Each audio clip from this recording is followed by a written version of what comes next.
안녕하세요. 오늘은 빛의 특성에 대한 이야기를 함께 나누어 보겠습니다. 본격적인 수업에 들어가기 전에요. 빛의 굴절을 이용한 재미있는 실험을 함께 보겠습니다.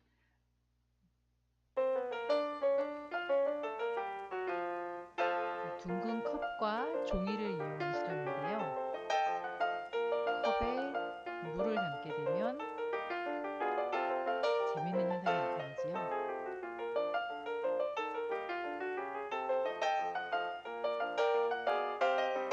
자, 컵에 물을 담게 되면 뒤쪽에 있던 그림이 어떻게 보이게 되나요?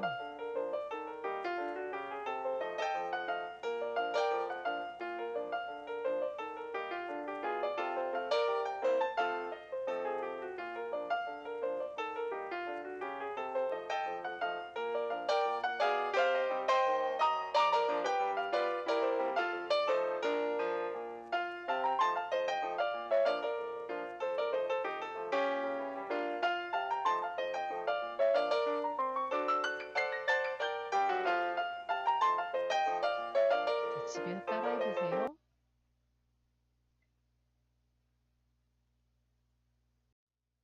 빛이란 빛은 전자기파입니다. 빛은 전기장과 자기장의 진동인데요. 만약에 시공간에서 진동하고 있는 전기장이 있다면 이 전기장은 자기장을 만들어냅니다. 또한 이렇게 만들어낸 자기장은 다시 전기장을 만들어내고요. 이 과정을 계속 반복하면서 빛이 전파하게 되는 것이지요. 자, 아래쪽에 그림을 보게 되면요. 안테나에서 움직이고 있는 전하가 보이는데요. 이렇게 전하가 시공간에서 진동하게 되면 전기장과 자기장이 끊임없이 상호작용하면서 소리를 만들어냅니다. 이렇게 전파하는 것이 바로 빛입니다. 다음 그림은 다양한 종류의 전자기파를 파장에 따라서 나란히 늘어놓은 것입니다. 파장이 긴 라디오파는 FM이나 AM처럼 라디오 방송을 전파하는 데 쓰이고요. 적외선은 따뜻한 물체에서 나오는 전자기파로서 주로 열작용을 하는데 큰 역할을 합니다. 가시광선은 우리의 눈에 볼 수 있는 전자기파인데요. 보통 우리가 빛이라고 부르는 것은 이 가시광선을 의미하는 경우가 많습니다. 알다시피 빨주노초 파남보 여러 가지 색깔을 우리가 인식할 수 있고요. 자외선은 우리의 피부를 까맣게 태우거나 식당에서 컵이나 식기를 소독하는 데 사용하기도 합니다. 또한 X선을 사용하게 되면 뼈나 우리 몸속 깊은 곳에 어떤 문제가 생겼는지 알 수 있지요. 이 다양한 모든 파동이 바로 전자기파입니다. 이 전자기파의 속도는 모두 같습니다. 빛의 속도 초당 30만 km로 일정합니다. 어떻게 파장이 이렇게 다른데도 전자기파의 속력이 모두 같다고 얘기할 수 있는 걸까요? 그것은 전자기파의 속력이 진동수와 파장을 곱한 값과 같습니다. 따라서 파장이 긴 그런 전자기파 같은 경우에는 진동수가 아주 작고요. 그 다음 파장이 짧은 파동들은 진동수가 크기 때문에 진동수와 파장을 곱한 전자기파의 속력은 모두 일정합니다. 우리는 어떤 물질을 투명하다 혹은 투명하지 않다고 이야기하는 것일까요? 빛이 물질을 통과하면 우리는 그것을 투명한 물질이라고 인식합니다. 그리고 물질은 분자의 구조에 따라 통과하고 혹은 반사하거나 흡수하는 빛의 진동수가 다르게 되는데요. 예를 들어서 유리의 경우에는 자외선과 적외선은 유리를 통과하지 못하지만 가시광선은 유리를 통과하게 됩니다. 따라서 유리는 가시광선을 통과시키고요. 때문에 유리는 가시광선에는 투명한 물질이라고 이야기할 수 있습니다. 하지만 자외선과 적외선은 유리에 흡수돼서 유리의 온도를 높이는 열 에너지로 바뀌게 됩니다. 따라서 유리는 자외선과 적외선에는 불투명한 물질이 되는 것이지요. 두 장의 사진이 있습니다. 둘 다 바닥인데요. 일부분이 물에 젖어 있습니다. 물에 젖은 곳은 어디일까요? 왜 이런 걸 묻는지 잘 이해를 못하겠지요? 네, 아마 여러분이 젖었다고 고른 부분들은 주변보다 약간 어두운 곳일 겁니다. 왜 물에 젖은 곳은 좀 더 어두워 보이는 걸까요? 빛은 물의 젖은 표면에 더 많이 흡수됩니다. 빛이 많이 흡수되기 때문에 반사되는 빛이 적어서 젖은 표면이 더 어둡게 보이는 것이지요. 물질의 종류에 따라 빛이 흡수되거나 반사되는 정도가 달라지기 때문에 일어나는 현상입니다. 전등 앞에 공을 놓게 되면 공의 그림자가 생기게 되지요. 이때 전등을 광원, 공을 물체, 뒤쪽에 그림자가 맺힌 부분을 스크린이라고 이야기하겠습니다. 그림자는 물체에 의해서 빛이 도달하지 못하는 부분이지요. 빛이 닿지 않기 때문에 어둡게 보입니다. 물체 가까이에 생기는 그림자는 아주 선명하고 또렷하게 생기지요.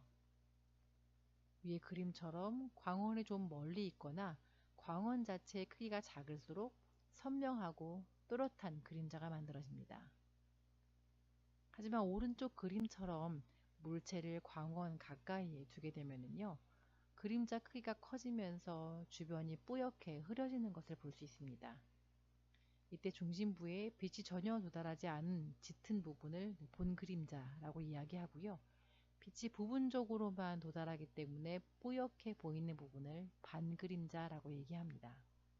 정리해보면 물체가 광원에서 가까이 있거나 광원 자체의 크기가 크면 흐릿한 그림자가 생기게 됩니다. 자, 여러분 월식 보신 적 있나요? 아마 월식을 본 사람들은 많아도 일식을 보긴 굉장히 어려운데요. 왜 월식이 일식보다 자주 일어나는 것일까요? 자, 일단 일식은 달 그림자가 지구 위에 생기는 현상이고요. 월식은 지구의 그림자가 달 위에 생기는 현상입니다. 말로 하니까 좀 어렵지요? 그림으로 함께 같이 볼까요? 자, 이 위에 있는 그림은 일식입니다. 달의 그림자가 지구에 드리워지게 되는데요. 지구에 있는 모든 사람이 일식을 경험할 수 있는 건 아니고요. 지구에서 달 그림자에 가려져 있는 지역에 있는 사람들만 일식을 경험하게 됩니다.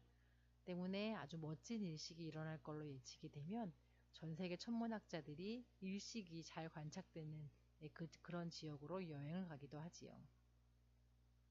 자, 아래에 있는 그림자는 월식에 대한 얘기인데요. 지구의 그림자가 달을 가리는 현상입니다.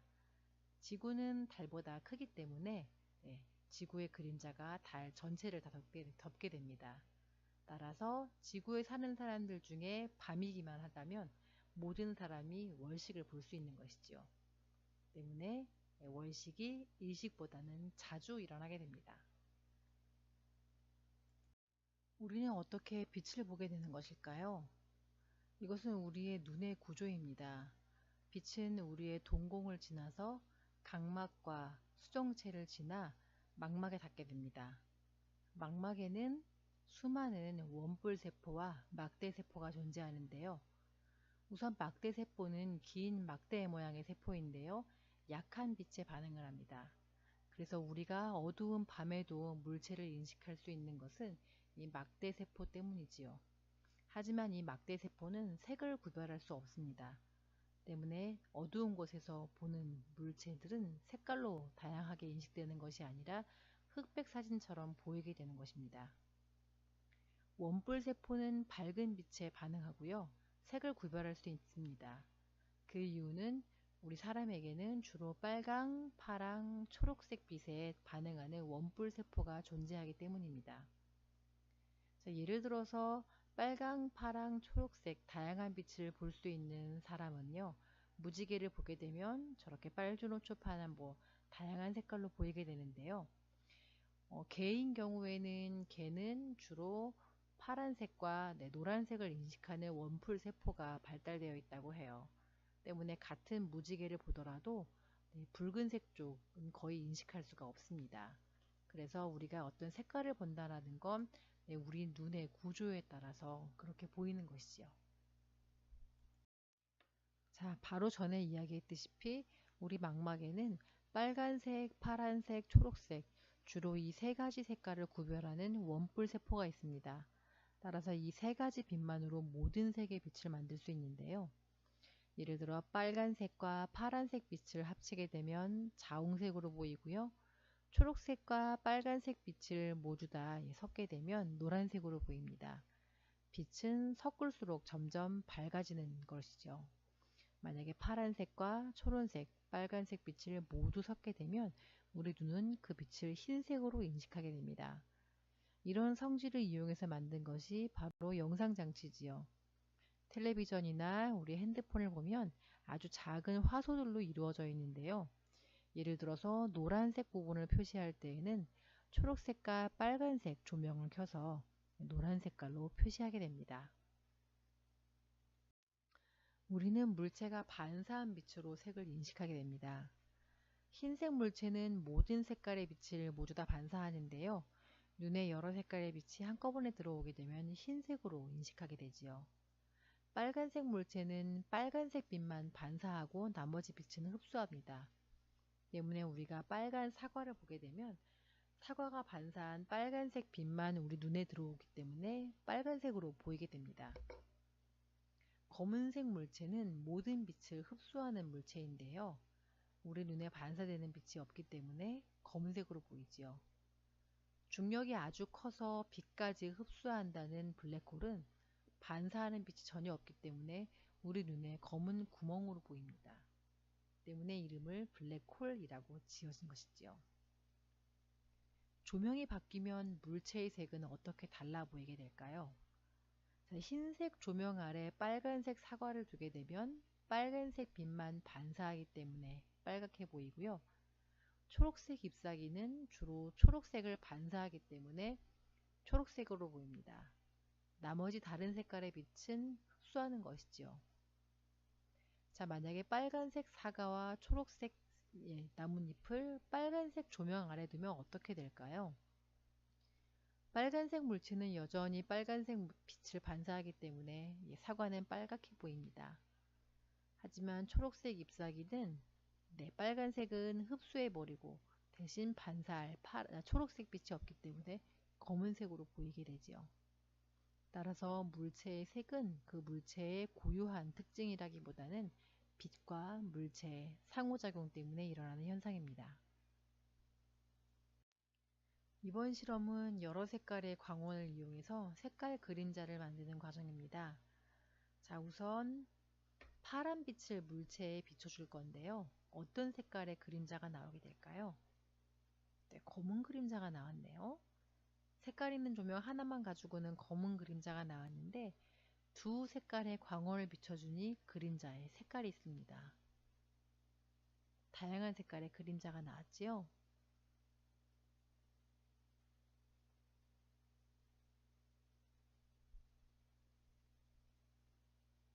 자, 역시 빨간색 조명으로만은 검은색 그림자밖에 나오지 않습니다.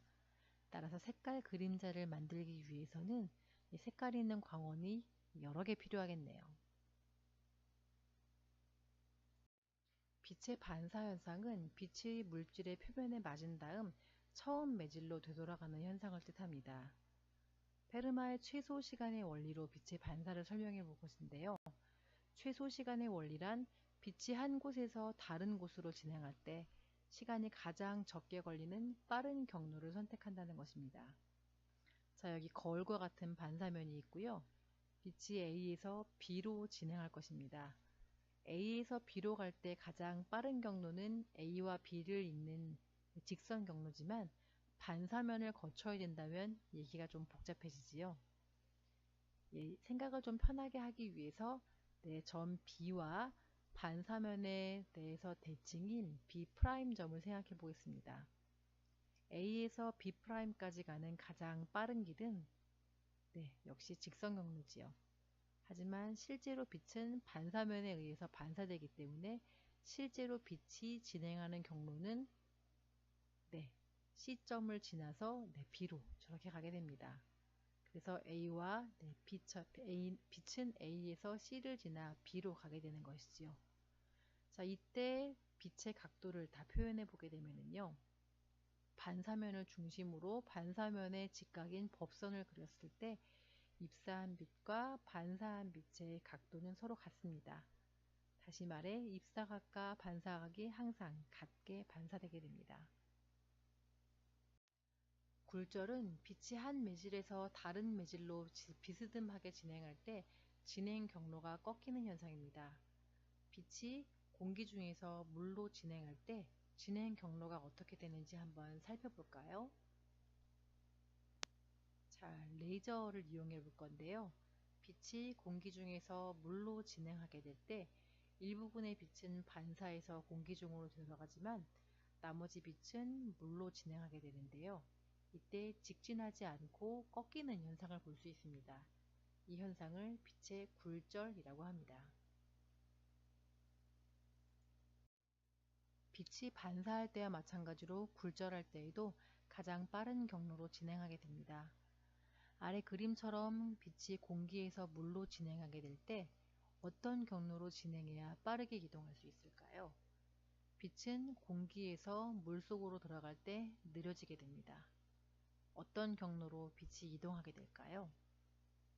조금 더 쉽게 생각해 보겠습니다.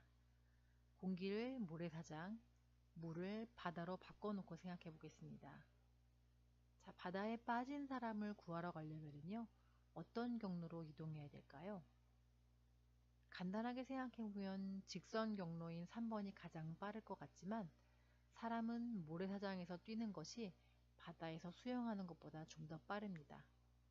때문에 모래사장에서 어느 정도를 뛰고 나서 바다로 수영에 들어가는 것이 가장 빠르게 구하는 방법이지요.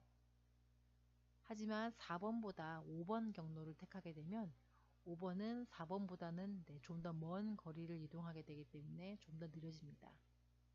때문에 그림 1, 2, 3, 4, 5번 경로에서 4번 경로 정도로 이동하는 것이 가장 빠르게 사람을 구해내게 됩니다. 빛도 이와 마찬가지입니다. 빛이 공기에서 물로 진행하게 되면 속력이 늘어지기 때문에 직진하지 않고요, 물 쪽으로 살짝 꺾여서 진행하게 되는데 이것을 바로 빛이 굴절이라고 부릅니다. 빛이 투명한 매질에 입사하게 되면 느려지게 됩니다. 다음 그림처럼 빛이 공기 중에서 물 쪽으로 진행하게 되면 속력이 바뀌기 때문에 굴절하게 되지요. 이때 굴절률은 빛의 속력이 매질에서 느려지는 정도를 표현한 것이고요.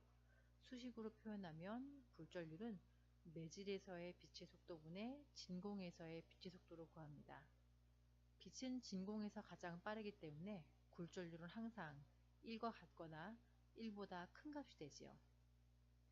자, 다음 자료에는 여러가지 물질의 굴절률이 나와 있는데요. 물보다 훨씬 굴절률이 큰 다이아몬드가 있네요. 다이아몬드에서는 빛의 속력이 상당히 많이 느려지기 때문에 굴절률이 꽤 커지게 됩니다. 빛의 분사는 빛의 진동수에 따라 여러 색깔로 나눠지는 현상을 뜻하는데요. 빛이 공기에서 프리즘이나 물로 입사하게 될 때 빛의 진동수에 따라 느려지는 정도가 달라지고 따라서 굴절되는 정도가 달라지기 때문에 무지개색인 스펙트럼을 볼 수 있습니다.